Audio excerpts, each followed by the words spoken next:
Ce film est juste tellement incroyable. Cette révision n'était pas du luxe, elle était essentielle. Fallait vraiment que je revoie ce film, que je me le reprenne dans la gueule, comme jamais je me le suis pris dans la gueule. C'est parti. Bienvenue chez le beau parleur de l'action et du ciné d'auteur. Bonjour à vous les cinéphiles, bienvenue dans cette critique poussiéreuse, du coup, puisqu'on va parler d'un film de 2002. 2002, ça fait 20 ans déjà qu'Infernal Affaires c'est sorti, mon dieu, misère. 2002, qu'est-ce que le temps passe vite pour ce film ultra culte du cinéma de Hong Kong, réalisé par Andrew Lo et Alan Mak. Un film qui a fait boom, qui a explosé au box-office local et qui a cartonné après dans le monde, à tel point que les Américains se sont sentis obligés de faire un remake, le fameux Les Infiltrés, The Deported, d'un certain Martin Scorsese, film qui a eu son succès, mais ce qui fait plaisir, c'est que de nos jours, il y a quand même des gens qui ont redécouvert Infernal Affairs et qui l'ont remis là où il méritait, c'est-à-dire comme un excellent film, absolument incroyable. Alors, le film, j'ai pu le voir au cinéma, au festival Black Movie à Genève, donc franchement, vraiment un plaisir de voir ce film en 4K au cinéma, franchement, c'était le pied. Évidemment, c'est pas la première fois que j'aurais voyé ce film, parce que je l'ai même en DVD, donc c'est dire. Donc, c'est pas du tout mon premier contact avec le film, ce qui a rendu tout ça encore meilleur, j'ai trouvé. Pour la petite histoire, le film sortira, la trilogie même, puisqu'il y en a 3, ressortiront au cinéma en France en 4K, et ensuite on espère évidemment une édition Blu-ray qui devrait avoir lieu. Normalement, c'est l'Arabia Joker qui devrait le sortir. Ce qui me permet déjà de faire encore un méchant tacle, un petit tacle à la personne qui a fait la présentation du film. Ce qu'il a dit était hyper intéressant, encore une fois, il gère bien et tout, il n'y a pas de souci. Mais il a dit que c'était sans doute l'une des dernières fois qu'on pourrait voir ce film, pour des raisons que je vais évoquer par la suite, mais que ce serait une des dernières fois qu'il serait projeté tout court. Alors déjà non, parce qu'il va être projeté à d'autres moments pendant le festival, déjà, pour commencer. Mais surtout, parce que comme je vous ai dit, il est censé sortir en France, sortir en Blu-ray, tout ça, donc non. Par contre, là où il a raison, c'est qu'en effet, il y a des lois à Hong Kong qui sont passées, comme quoi ils ont le droit de censurer rétroactivement des films.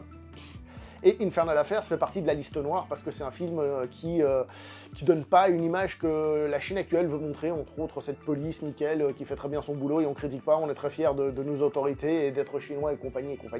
Ce qui est un petit peu critiqué dans le film puisque c'est un film d'infiltrés. Alors, le cinéma d'infiltrés à Hong Kong, c'est une espèce de sous-genre, on va dire, du polar HK. Donc ça a commencé avec quoi, Man on the Brinks, on a eu par exemple le célèbre Syndicat du crime numéro 2, on a eu évidemment à toute épreuve Hardboiled de John Woo, chef-d'œuvre incroyable, film incroyable dans lequel on retrouve déjà Anthony Wong qui dans Hardboiled faisait le méchant, et on avait Tony Leung Choi qui faisait donc le flic infiltré dans la mafia, qui reprend dans son Infernal Affaires un peu un rôle similaire de base, puisque c'est encore un flic infiltré dans la mafia, sauf que cette fois Anthony Wong, il fait le flic qui est au courant, qui gère son policier infiltré. Du côté des méchants, puisque le film n'est pas aussi simple que ça, on a l'excellent Andy Lau qui lui fait donc le mafieux infiltré dans la police, et on a Eric Tsang, qui était un acteur qui lui à la base était plus dans la comédie, et qui là fait un chef mafieux très convaincant, qui arrive à être assez flippant avec son regard et tout. T'as pas envie de l'emmerder, lui, tu sens que voilà quoi. Et franchement son interprétation est vraiment cool.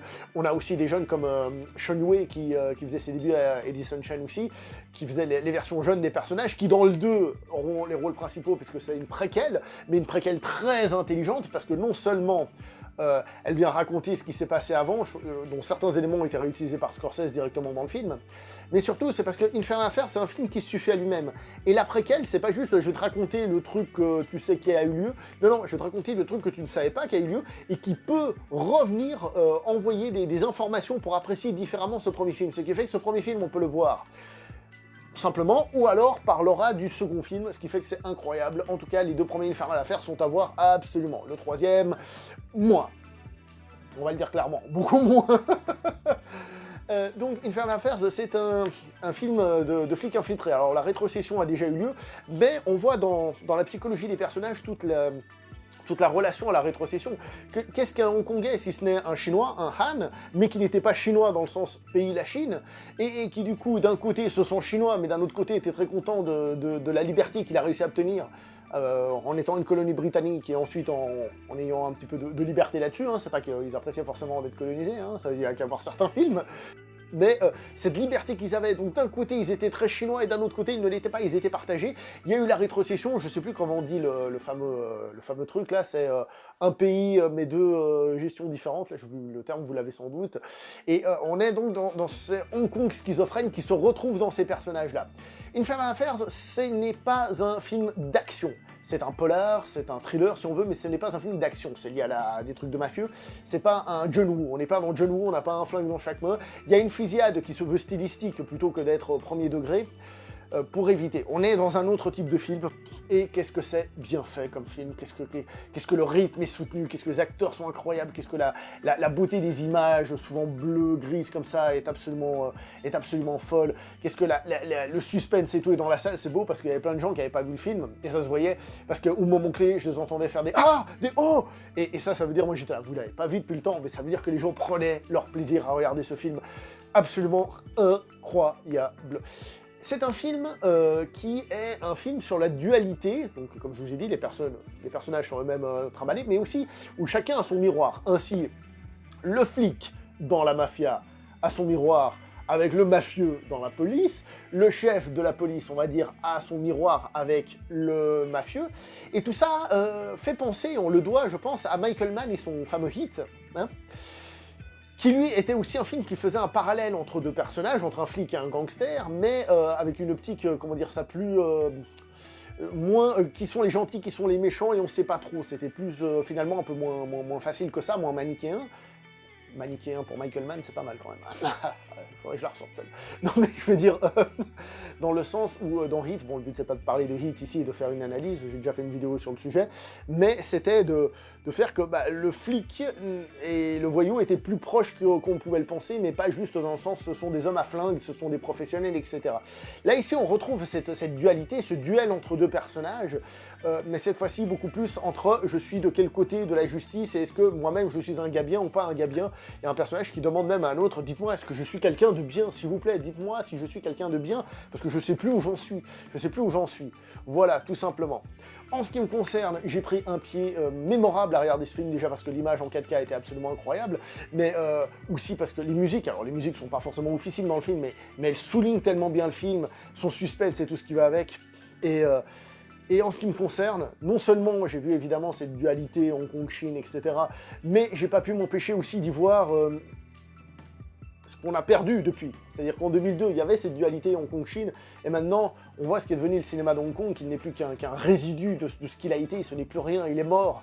Et quand tu vois ce film, tu vois ces acteurs, tu vois cette époque, tu vois ce film, cette qualité, et bien non seulement tu profites du film en lui-même, mais en plus tu as une nostalgie qui te prend et qui te fait dire « Mais mon Dieu, qu'est-ce que c'était bien le cinéma de Hong Kong à l'époque », j'allais dire d'action, cinéma de Hong Kong à l'époque, qu'est-ce que c'était grandiose, qu'est-ce qu'on a perdu. Et même si le film a aussi, on peut le voir avec ce sous-traitement de la rétrocession, hein, je rappelle que c'est la thématique des films de Hong Kong qu'ils ont sélectionné, et ben toi tu vois encore plus loin en te disant mais cette saleté de rétrocession qui a tué ce cinéma, et merde, et qui en plus veut tuer, semble-t-il, des films rétroactivement, donc oui, il faut voir Infernal Affairs si ce n'est pas déjà fait. C'est un film à voir absolument parce qu'il est incroyable, parce que tout le monde vous le dit, même Scorsese vous le dit, parce que peut-être vous ne le verrez plus, et parce que voilà, tout simplement, Infernal Affairs c'est de la bombe, et en plus rétroactivement nous aussi, et ben maintenant il est encore meilleur et on a encore plus envie de le voir. Pour la petite histoire, j'ai été tombé sur un générique parce qu'il a été adapté en série télé en Chine, ce qui arrive assez couramment, hein, donc de faire une version de 40 à 50 épisodes. J'imagine ça doit être très lent, mais j'ai pas envie de regarder parce que les deux premiers Infernal Affairs sont vraiment à voir absolument. Chez Black Movie, j'ai pu en voir un et c'était déjà un pied intégral que je ne peux que vous recommander si ce n'est pas le cas. Si vous avez l'occasion d'aller voir quand il le rediffuse, foncez. Si vous ne l'avez jamais vu, si vous l'avez déjà vu, franchement, je me suis repris une patate assez monumentale dans la gueule, et je le répète, ce film est vraiment incroyable, je l'avais pourtant déjà vu, ce qui m'a permis d'ailleurs, encore une fois, parce que j'ai déjà dû le voir deux fois en tout cas, de mieux juger les personnages, l'évolution, et j'arrive à la conclusion que ce film n'est pas juste un bon film, c'est un excellent film, tellement excellent que pour la petite histoire, la boîte de prod de Leonardo DiCaprio, justement, avec le succès des Infiltrés, avait acheté donc le film qu'ils allaient faire après. Donc c'était pas Infernal Affairs 2, puisque comme je vous ai dit, ils ont déjà intégré des principes d'Infernal Affairs 2 dans leur Infiltré, dans The Departed. Donc tout ce qui est la jeunesse des personnages, c'est aussi dans le film original, mais c'est dans le 2. Donc ils avaient déjà acheté les droits, donc le film ne sort. Le film s'appelle Confession of Pain. Et la version ricaine, vous ne la verrez jamais, tout simplement parce qu'elle n'a jamais été faite. Et aussi tout simplement parce que Alors je ne l'ai pas vu, aussi parce que tout le monde me dit que c'était une sombre merde. Que c'était un ratage incroyable, et une énorme déception, voilà, donc j'ai pas vu Confession of Pain, mais Infernal Affairs, c'est abusé, c'est un film qui est super connu des fans de cinéma asiatique de Hong Kong, mais je le revois aujourd'hui, et je me dis, mais il est pas juste très bien, il est incroyable. Incroyable. Foncez le voir au cinéma. Dans les deux cas, trouvez le moyen de le voir au cinéma, que ce soit quand il sortira plus tard, que ce soit à Black Movie, Infernal Affairs, c'est de la bombe atomique. Voilà. Qu'est-ce que c'était génial. Franchement, je suis sorti tout ému, et pour un film que j'ai déjà vu. Incroyable, incroyable. Infernal Affairs, c'est incroyable. Je le répète peut-être pas assez, donc je vais le redire, Infernal Affairs, c'est incroyable. Et vous savez ce qui est incroyable aussi, c'est que vous allez lâcher un like, un partage, et si c'est pas fait, un abonnement aussi, ça c'est incroyable. Hein, et surtout les partages, partagez partout, allez, c'est incroyable. Allez, portez-vous bien et ciao tout le monde.